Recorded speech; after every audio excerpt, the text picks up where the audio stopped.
বিসমিল্লাহির রহমানির রহিম। আজকের এই সভার সম্মানিত সভাপতি,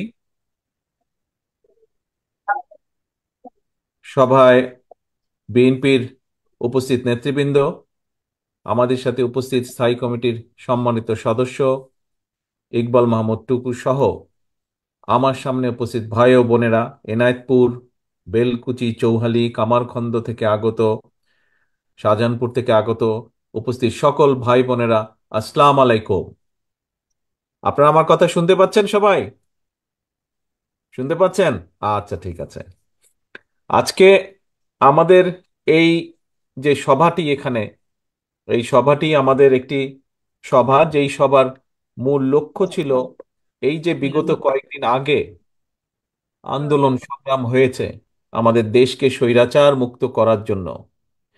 সেই আন্দোলন সংগ্রামে বিভিন্নভাবে যারা আত্মত্যাগ করেছেন সেই মানুষগুলোকে মূল্যায়ন করার জন্য, তাদেরকে মনে করার জন্য, তাদেরকে স্মরণ করার জন্য আজকে আমাদের এই সভাটির আয়োজন করা হয়েছে।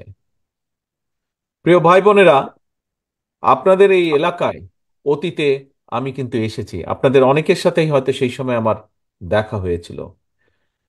যখন দেশে থাকতে পেরেছিলাম, আমি যখন দেশে ছিলাম, আমি বিভিন্ন সময় আমি চেষ্টা করেছি বাংলাদেশের গ্রামগুলোতে ঘুরে বেড়াতে, বাংলাদেশের গ্রামের মানুষগুলোর কাছাকাছি যাবার জন্য। এবং সেই সময় এই এলাকায়, এই চৌহালিতে বলেন, এনায়েতপুরে বলেন, বেলকুচিতে বলেন, আমি এসেছিলাম। প্রিয় ভাই বোনেরা, আজকে যেই মানুষগুলোকে সামনে রেখে আমাদের এই মিটিং এর আয়োজন আমরা করেছি, এই সভার আয়োজন আমরা করেছি, এই মানুষগুলো মধ্যে অনেকেই আছে যাদেরকে আমরা হারিয়েছি আমাদের মাঝে থেকে। এই মানুষগুলোর মধ্যে অনেকেই আছেন যারা বিভিন্নভাবে ক্ষতিগ্রস্ত হয়েছেন, শারীরিকভাবে ক্ষতিগ্রস্ত হয়েছেন। কেন এই মানুষগুলোর এই রকম হলো? আমরা যদি খুব সংক্ষেপে চিন্তা করি তাহলে আমরা বুঝব এই মানুষগুলোর আত্মদান এই দেশের কোটি কোটি মানুষের জন্য, এই দেশের জন্য। এই দেশটি স্বৈরাচার মুক্ত হোক। এই দেশের, বাংলাদেশের কোটি কোটি মানুষ কিছুদিন আগেও যাদের কথা বলার অধিকার ছিল না, এই দেশের মানুষ স্বৈরাচারের অপশাসনের কারণে তাদের যে মৌলিক অধিকার খর্ব করা হয়েছিল, তাদের যে মৌলিক অধিকার ছিনিয়ে নেওয়া হয়েছিল, সেই অধিকারকে পুনঃপ্রতিষ্ঠিত করার জন্য বহু মানুষ আত্মত্যাগ করেছিলেন। আজ সিরাজগঞ্জে, বিশেষ করে এনায়েতপুর, বেলকুচি, চৌহলি এই এলাকার যে মানুষগুলোর জন্য, যে মানুষগুলো আত্মত্যাগ করেছেন, যাদের জন্য আমরা আজ এখানে একত্রিত হয়েছি, সেই মানুষগুলোর সেই আত্মত্যাগ বা আত্মদান আছে। এখন প্রিয় ভাই বোনেরা, আমরা দেশকে আজ স্বৈরাচার মুক্ত করেছি। আমরা আমাদের যে লক্ষ্য, সেই লক্ষ্যের অল্প একটু অংশ আমরা অর্জন করতে সক্ষম হয়েছি। অর্থাৎ স্বৈরাচারকে বিদায় করা হয়েছে। স্বৈরাচারকে বিদায় করার মাধ্যমে আমাদের লক্ষ্যের অল্প একটু অর্জন করেছে। আমাদের আরো বহু সামনে যেতে হবে, অনেক পথ বাকি আছে আমাদের চলার। এই পথ আমাদেরকে পাড়ি দিতে হবে। এই পথ যদি আমরা সঠিকভাবে পাড়ি দিতে পারি, তাহলে আমরা বাংলাদেশের মানুষের যে গণতান্ত্রিক অধিকার, যেটিকে খর্ব করা হয়েছিল, সেই অধিকারকে আমরা পুনঃপ্রতিষ্ঠিত করতে সক্ষম হব। আমরা যদি এই পথ ঐক্যবদ্ধভাবে সকলে পাড়ি দিতে পারি, তাহলে আমরা মানুষের যে অধিকার, ভোটের যে অধিকার, যেই অধিকারকে পুনঃপ্রতিষ্ঠিত করতে চাই আমরা। কারণ একজন রাজনৈতিক কর্মী হিসাবে, একটি রাজনৈতিক দল হিসাবে আমরা বিশ্বাস করি, যখন দেশে জনগণের কাছে জবাবদিহিমূলক, জনগণের সামনে জবাবদিহিমূলক একটি ব্যবস্থা থাকবে, তখনই যারা সরকার পরিচালনা করবে তারা জনগণের কথা চিন্তা করবে। এবং সেই কারণেই জনগণের কাছে জবাবদিহিমূলক সরকার প্রতিষ্ঠা করারই হচ্ছে আমাদের লক্ষ্য, আমাদের উদ্দেশ্য। এবং সেজন্যই এত ত্যাগ, এত তিতিক্ষা, এত সংগ্রাম, এত আন্দোলন। প্রিয় ভাই বোনেরা, আপনারা দেখেছেন যে কিছুদিন আগে আমরা দেশের কিছু বিভিন্ন বিষয়, সেটি রাজনীতি হোক, দেশের আইন ব্যবস্থা হোক, দেশের বিচার ব্যবস্থা হোক, সামগ্রিকভাবে আমরা সমগ্র জাতির সামনে, দেশের কাছে, দেশের সামনে, দেশের মানুষের সামনে আমাদের দলের পক্ষ থেকে, শুধু আমাদের বিএনপির পক্ষ থেকেই নয়, আমাদের সাথে আরো যে সকল দল ছিলেন আন্দোলনে, আমরা সকলে একত্রিতভাবে জাতির সামনে আমরা 31 দফার একটি প্রস্তাবনা উপস্থাপন করেছি। এই 31 দফার মধ্যে অনেকগুলো বিষয় আছে। এর ভিতরে আপনারা এইগুলো দেখেছেন। আজকে একটি কথা আমি ব্যক্তিগতভাবে বিশ্বাস করি, আমার দল, আমাদের দল বিএনপি বিশ্বাস করে, বাংলাদেশের কে যদি এগিয়ে নিয়ে যেতে হয়, বাংলাদেশের মানুষের যদি ভাগ্য পরিবর্তন করতে হয়, যা মানুষ চায় সেভাবে যদি ভাগ্যের পরিবর্তন করতে হয়, প্রিয় ভাই বোনেরা, তাহলে আজকে শুধুমাত্র শুধুমাত্র আমরা যে সকল সংস্কার প্রস্তাব করেছি সেই সকল সংস্কার প্রস্তাবেই থেমে থাকলে চলবে না।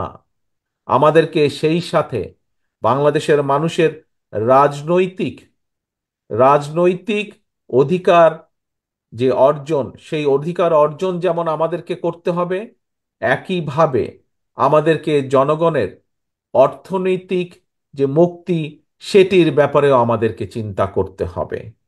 এবং প্রিয় ভাই বোনেরা, বাংলাদেশ হচ্ছে একটি পৃথিবীর মধ্যে অন্যতম সবচাইতে সম্ভাবনাময় একটি দেশ।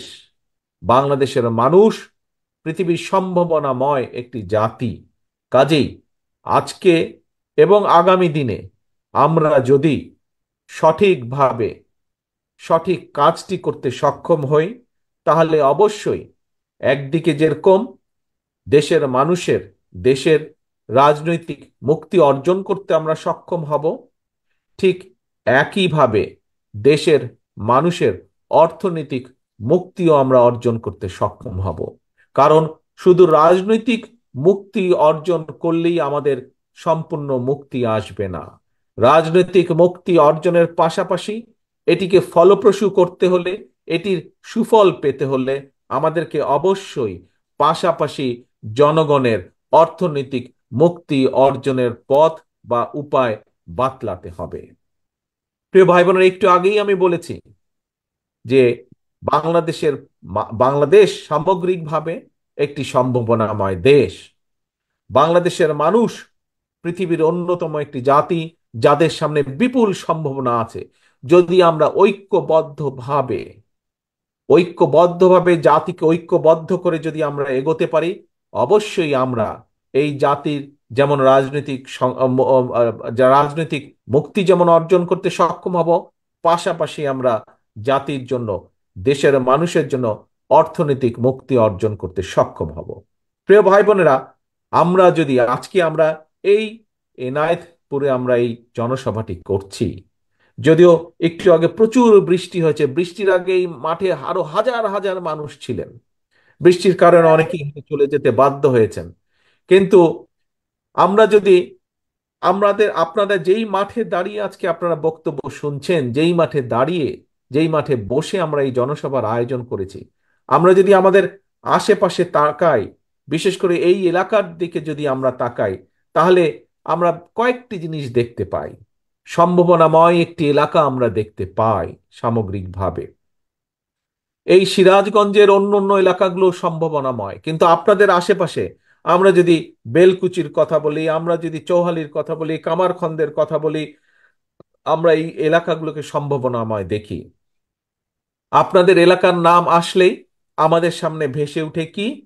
তাঁত শিল্পের কথা, তাঁতির কথা, তাঁতের কথা আমাদের সামনে ভেসে উঠে। প্রিয় ভাই বোনেরা, আজকে এই শিল্পের সাথে বহু হাজার হাজার মানুষ জড়িত। আপনাদের নিশ্চয়ই খেয়াল আছে আপনাদের নিশ্চয়ই খেয়াল আছে অনেকের, 71 সালে দেশনেত্রী খালেদা জিয়ার নেতৃত্বে যখন বিএনপি সরকার গঠন করতে সক্ষম হয়, সেই সময় সরকার গঠনের সাথে সাথে কিন্তু এই দেশের কৃষককে সহযোগিতা করার জন্য দেশনেত্রী খালেদা জিয়া একটি সিদ্ধান্ত নিয়েছিলেন।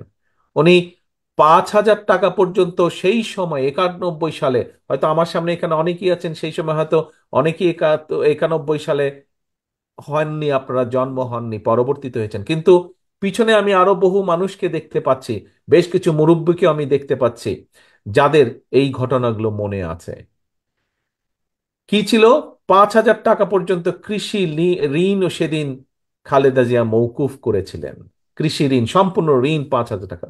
10,000 টাকা পর্যন্ত কৃষি ঋণের সুদ মৌকুফ করেছিলেন। 25 বিঘা পর্যন্ত কৃষি জমির খাজনা মৌকুফ করেছিলেন। প্রিয় ভাই বোনেরা, এরকম অনেক কিছু আছে, কিন্তু আমি একটি উদাহরণ, এই উদাহরণটি টানলাম একটি বিষয় বোঝানোর জন্য। কি সেই বিষয়? অর্থাৎ বিএনপির লক্ষ্য এবং উদ্দেশ্য হচ্ছে মানুষের পাশে দেশে দাঁড়ানো। বিএনপির কাছে যখন সুযোগ থাকে, বিএনপি চেষ্টা করে মানুষের পাশে দাঁড়ানোর জন্য। বিশেষ করে আমরা সকলেই জানি বাংলাদেশের অধিকাংশ মানুষ গ্রাম অঞ্চলে, জেলা শহরগুলোতে বাস করেন। কাজেই এই মানুষগুলোকে কিভাবে সহযোগিতা করা যায়, কিভাবে তাদেরকে স্বাবলম্বী করে গড়ে তোলা যায়, কিভাবে তাদেরকে সহযোগিতা করা যায়, সেটিই থাকে বিএনপির পরিকল্পনা, সেটিই থাকে বিএনপির চিন্তা। সেজন্যই প্রিয় ভাই বোনেরা, এই যে একটু আগে বললাম, আপনাদের এলাকার নাম যখনই আসে, যখনই আমরা বেলকুচির নাম শুনি, যখনই আমরা চোহালির নাম শুনি, যখনই আমরা কামারখন্দের নাম শুনি, তখনই আমাদের সামনে প্রথমে, আরো অনেক কিছু আছে কিন্তু প্রথম যেটি ভেসে উঠে চোখের সামনে সেটি হচ্ছে তাঁত শিল্প। এই তাঁত শিল্প থেকে আমরা শাড়ি বানাচ্ছে আমাদের কারিগররা। এই তাঁত শিল্পের মধ্যে থেকে লুঙ্গি বলেন, গামছা বলেন, বিছানার চাদর। কিন্তু আমি চাই যে ইনশাল্লাহ, আমার যেটি ইচ্ছা, ইনশাল্লাহ বাংলাদেশের মানুষের সমর্থন নিয়ে বিএনপি আগামীতে সরকার গঠন করলে, এই আগামীর বিএনপি সরকার এই তাঁত শিল্পের পেছনে এসে দাঁড়াবে, তাঁতিদের পিছনে এসে দাঁড়াবে, তাদেরকে সহযোগিতা করবে। কারণ কারণ এইখান থেকে যেই চাদর তৈরি হচ্ছে, এখান থেকে যেই শাড়ি তৈরি হচ্ছে, যে লুঙ্গি তৈরি হচ্ছে, প্রিয় ভাই বোনেরা, আজকে সারা পৃথিবীতে আমাদের বাংলাদেশের মানুষ ছড়িয়ে ছিটিয়ে আছে। সারা পৃথিবীতে বহু দেশে, প্রায় সব দেশে কোটি কোটি বাংলাদেশের মানুষ, বাংলাদেশিরা বসবাস করছেন। আমি চাই, আমাদের ইচ্ছা যে এই শিল্পকে, এই এলাকার যে তাঁত শিল্প, শুধু এই এলাকার ভিতরে বা এই এলাকার মানুষের ভিতরে শুধুমাত্র নয়, এই বাংলাদেশের ভিতরে শুধু নয়, এই শিল্পকে, এখানে যেই পণ্যগুলো তৈরি হয় এগুলোকে কিভাবে সারা পৃথিবীতে ছড়িয়ে দেওয়া যায়, সেই ব্যাপারে আমরা পরিকল্পনা গ্রহণ করব। প্রিয় ভাই বোনেরা, আপনাদের আপনাদের এই এলাকার আরো কয়েকটি সম্ভাবনাময় পণ্য রয়েছে। যেমন আমরা জানি চৌহালির চীনা বাদামের কথা। চুয়ালিতে চীনা বাদাম হয় না প্রচুর? চীনা বাদাম হয় চুয়ালিতে। এখন প্রিয় ভাই বোনেরা, এই চীনা বাদাম এই চীনা বাদাম তো পৃথিবীর, এই যে আমি বাধ্য হয়ে, এই যে বহু বছর, 15 বছর, গত এক যুগেরও বেশি সময় ধরে এখানে পড়ে আছে, এই দেশে পড়ে আছে। এই দেশের যখন বাজাই সদাই করতে যাই, সংসারের জন্য বাজার সদাই করতে যাই, তখন দেখি বড় বড় যে দোকানগুলোতে সেখানে বাদাম দেখা যায়, এই যে চীনা বাদাম দেখা যায়। কিন্তু এই চীনা বাদাম দেখি বিভিন্ন দেশ থেকে আসে। কয়দিন আমি খুঁজেছি যে বাংলাদেশ থেকে চীনা বাদাম আসে নাকি, প্যাকেটের মধ্যে লেখা আছে কিনা, কিন্তু পাইনি। প্রিয় ভাই বোনেরা, আমরা কি চিন্তা করতে পারি না, এই যে চোহালির যে চীনা বাদাম, কেন এই চীনা বাদাম শুধু চোহালি বা শুধু সিরাজগঞ্জ বা শুধু উত্তরাঞ্চলের মধ্যে সীমাবদ্ধ থাকবে? কেন এই চীনা বাদাম যারা চাষ করেন, সেই কৃষকদের পাশে কেন সরকার এসে দাঁড়াবে না? কেন চৌহালির চীনা বাদাম, আজকে যদি বাংলাদেশের কাপড় বিদেশে রফতানি হতে পারে, তাহলে কেন চৌহালির চীনা বাদাম বিদেশে রফতানি হবে না? আমাদেরকে এই বিষয়টি চিন্তা করতে হবে, এই সম্ভাবনার বিষয়টি চিন্তা করতে হবে। আমরা অবশ্যই পারি, আমরা যদি সকলে মিলে ঐক্যবদ্ধভাবে চেষ্টা করি, আমরা যদি পরিকল্পনা গ্রহণ করতে পারি, তাহলে চৌহালির চীনা বাদাম আমরা বিদেশে রফতানি করতে সক্ষম হব, এবং সেটিকেই আমাদের লক্ষ্য সামনে নিতে হবে। আমরা যেদিন সক্ষম হব চৌহালির চীনা বাদাম বিদেশে রফতানি করার জন্য, আমরা সেদিন কৃষকদেরকে যেরকম সহযোগিতা করতে পারবো, চীনাবাদাম রফতানি করার জন্য ছোট ছোট মিল কারখানা হবে, সেখানে বহু তরুণ যুবক সেখানে কাজ করতে সক্ষম হবেন, বহু মা বোনদের বহু বোনদের সেখানে কর্মসংস্থানের ব্যবস্থা হবে। আমরা চাই দেশে মানুষের কর্মসংস্থানের ব্যবস্থা করতে, আমরা চাই দেশে বেকার সমস্যার সমাধান করতে। শুধু বিদেশেই আমাদের ছেলে মেয়েদেরকে আমরা পাঠাবো না, আমরা দেশেও দেশের যে সম্ভাবনার বিষয়গুলো আছে সেই সম্ভাবনার বিষয়গুলোকে আমরা অ্যাড্রেস করব, সেই সম্ভাবনার বিষয়গুলোকে আমরা সামনে নিয়ে এসে মানুষের কর্মসংস্থানের ব্যবস্থা করব। প্রিয় ভাই বোনেরা, আপনাদের এখানে আরেকটি কৃষি দ্রব্য উৎপাদিত হয়। কি সেটি? চোহালি আশেপাশের এলাকাগুলোতে, এই এলাকায় উৎপাদিত হয় রসুন, তাই না? রসুন হয় না এখানে বহু এলাকায়? এই রসুন উৎপাদনকে আমাদের বাড়াতে হবে পৃথিবীর বহু দেশে। এই দেশে, আমি যেই দেশে এই যুক্তরাজ্যে বসবাস করছি, এখানে তো রসুন উৎপাদিত হয় না, কিন্তু বাজারে গেলে আপনি রসুন পাবেন। রসুনের দাম যে প্রতিদিন বেড়ে যায় তাও না, এরা বিদেশ থেকে রসুন নিয়ে আসে এদের দেশের মানুষের জন্য। তাহলে বাংলাদেশের রসুন কেন যেতে পারবে না? বাংলাদেশের চাহিদা পূরণ করে বাড়তি চাষ আমাদেরকে করতে হবে, যাতে আমরা বাংলাদেশের রসুন বিদেশে আমরা পাঠাতে সক্ষম হই। এতে যেভাবে একদিকে কৃষক উপকৃত হবে, কৃষক স্বাবলম্বী হবে, ঠিক একইভাবে আমরা আমাদের রফতানি শিল্পকেও গড়ে তুলতে সক্ষম হব। প্রিয় ভাই বোনেরা, আগে যখন এই আমার এলাকায় যেতাম, বগুড়ায় যেতাম, কখনো আগে ফেরি পার হয়ে যেতাম, যমুনা ব্রিজ হবার পরে যমুনা ব্রিজ দিয়ে পার হয়ে যেতাম, সিরাজগঞ্জ পাবনার পাশ দিয়ে যখন যেতাম, মাইলের পর মাইল একটি ফসল দেখতাম, হলুদ হয়ে থাকতো সারা মাঠ। কি সেটি? সরিষা। সরিষা হয় না আপনাদের এলাকায়? আশেপাশে প্রচুর সরিষা হয়। এখন প্রিয় ভাই বোনেরা, এই সরিষা, পৃথিবীর বহু দেশে সরিষা হয়, পৃথিবীর বহু দেশের সরিষা অন্য অন্য দেশে রফতানি হয়। আজকে আমাদেরকে লক্ষ্য নিতে হবে, এই সরিষার উৎপাদন বাড়াতে হবে আমাদেরকে। এই সরিষার উৎপাদন বাড়ানোর মাধ্যমে শুধু দেশের চাহিদা না, আমাদেরকে বিদেশের চাহিদা বিদেশেও আমাদেরকে পাঠাতে হবে। প্রিয় ভাই বোনেরা, আপনারা যে কথাগুলো এতক্ষণ আমার কাছ থেকে শুনলেন, এই কথাগুলো আমি কেন বললাম আপনাদের সামনে? এই কথাগুলো আমি বললাম এই কারণেই যে হ্যাঁ, আমরা আন্দোলন করেছি, আমরা সংগ্রাম করেছি, আমরা স্বৈরাচারকে বিদায় করেছি, আমরা মানুষের ভোটের অধিকার ইনশাল্লাহ পুনঃপ্রতিষ্ঠিত করব।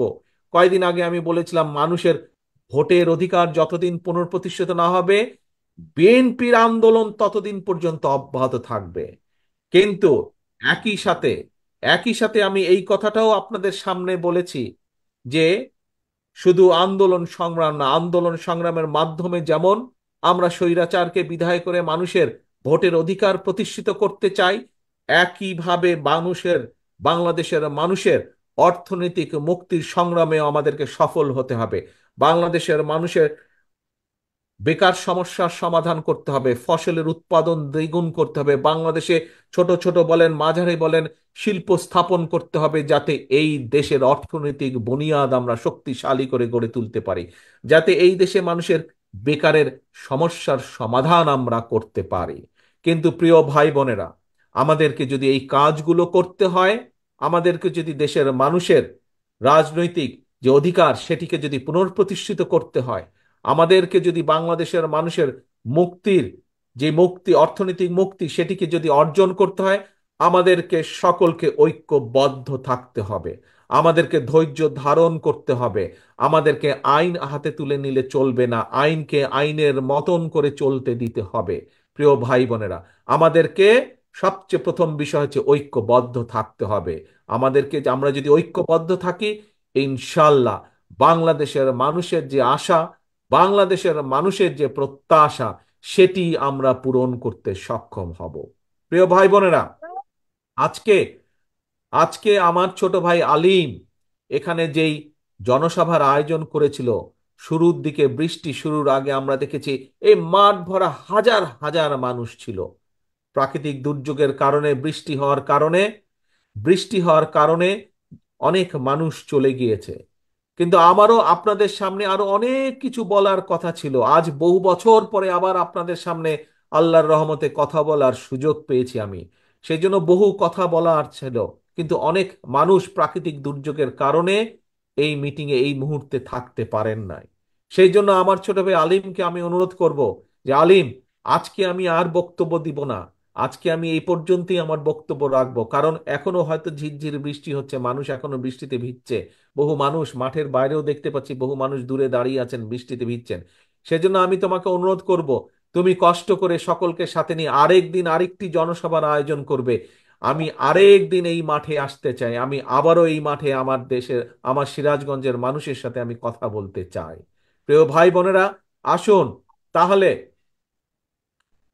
প্রিয় ভাই বোনেরা, আমাদের সামনে আস্তে আস্তে আস্তে আস্তে তালি বন্ধ করতে হবে, তালি বন্ধ না করলে তো কথা শোনা যাবে না। হ্যাঁ, প্রিয় ভাই বোনেরা, আজকে এই যে আপনাদের, এই যে আপনারা সকলে একত্রিত হয়েছেন কেন, বক্তব্যের শুরুতেই আমি বলেছিলাম যে আজকে আমরা এখানে একত্রিত হয়েছিলাম যে আমরা সেই মানুষগুলোকে শ্রদ্ধা জানার জন্য, যেই মানুষগুলোর আত্মত্যাগের বিনিময় আজ দেশকে আমরা স্বৈরাচার মুক্ত করতে পেরেছি। এই মানুষগুলোর আত্মত্যাগ সেদিনই সফল হবে যেদিন আমরা মানুষের ভোটের অধিকারকে পুনঃপ্রতিষ্ঠিত করতে পারবো। এবং শুধু তাই নয়, এই মানুষগুলোর আত্মত্যাগ পরিপূর্ণভাবে সেদিনই 100% সফল হবে যেদিন আমরা বাংলাদেশের মানুষের রাজনৈতিক অধিকার পুনঃপ্রতিষ্ঠার পাশাপাশি আমরা বাংলাদেশের মানুষের অর্থনৈতিক মুক্তিও অর্জন করতে সক্ষম হব। কাজে প্রিয় ভাই বোনেরা, আমি বক্তব্য শেষ করার আগে আবারও আপনাদের কাছে আহ্বান রাখতে চাই, আবারও আপনাদেরকে অনুরোধ করতে চাই, বিশেষ করে আমার বিএনপির নেতাকর্মী, সকল পর্যায়ের নেতাকর্মী, সকল অঙ্গ সহযোগী সংগঠনের নেতাকর্মীর কাছে আহ্বান রেখে বলতে চাই, মানুষ, বাংলাদেশের মানুষ, খেটে খাওয়া মানুষ, গ্রামের মানুষ আপনাদের দিকে তাকিয়ে আছে। আপনাদের দিকেই তাদের প্রত্যাশা যে আপনারা ভবিষ্যতে এই দেশকে সামনের দিকে এগিয়ে নিয়ে যাবেন। কাজেই আমার সহকর্মীবৃন্দ, দলের নেতা কর্মীবৃন্দ, আপনাদেরকে সেভাবে নিজেদেরকে প্রস্তুত করতে হবে যাতে করে মানুষ আপনাদের উপরে আস্থা রাখতে পারে, আপনাদের উপরে ভরসা রাখতে পারে। প্রিয় এনায়েতপুরবাসী, প্রিয় বেলকুচিবাসী, চৌহালিবাসী, কামারখন্দবাসী, আর এখানে যারা উপস্থিত আছেন, আপনাদের সকলের সামনে আমি বলতে চাই আবারও যে আসুন আমরা সকলে ঐক্যবদ্ধ থাকি। দল মত নির্বিশেষে আমাদের কাছে সবচেয়ে আমাদের মূল লক্ষ্য হচ্ছে এই দেশ এবং এই দেশের মানুষের মুক্তি, রাজনৈতিক মুক্তি, অর্থনৈতিক মুক্তি। আসুন, সেই মুক্তি যদি আমাদেরকে অর্জন করতে হয় তাহলে অবশ্যই অবশ্যই অবশ্যই আমাদের সকলকে ঐক্যবদ্ধ থাকতে হবে। ইনশাল্লাহ আমরা সেই মুক্তি যাতে অর্জন করতে পারি সেই প্রত্যাশা রেখে, এবং আগামী দিনে আবারও ভবিষ্যতে সামনের এই বৃষ্টি কমে গেলে ইনশাল্লাহ আমার ছোট ভাই আলিম আবারও এখানে আরেকটি জনসভার আয়োজন করতে সক্ষম হবে, এই প্রত্যাশা রেখে আমার বক্তব্য শেষ করছে। আপনাদের সাথে আবারও দেখা হবে, আবারও কথা হবে। আল্লাহ হাফেজ। বাংলাদেশ জিন্দাবাদ। বাংলাদেশ জাতীয়তাবাদী দল জিন্দাবাদ। আসসালামু আলাইকুম।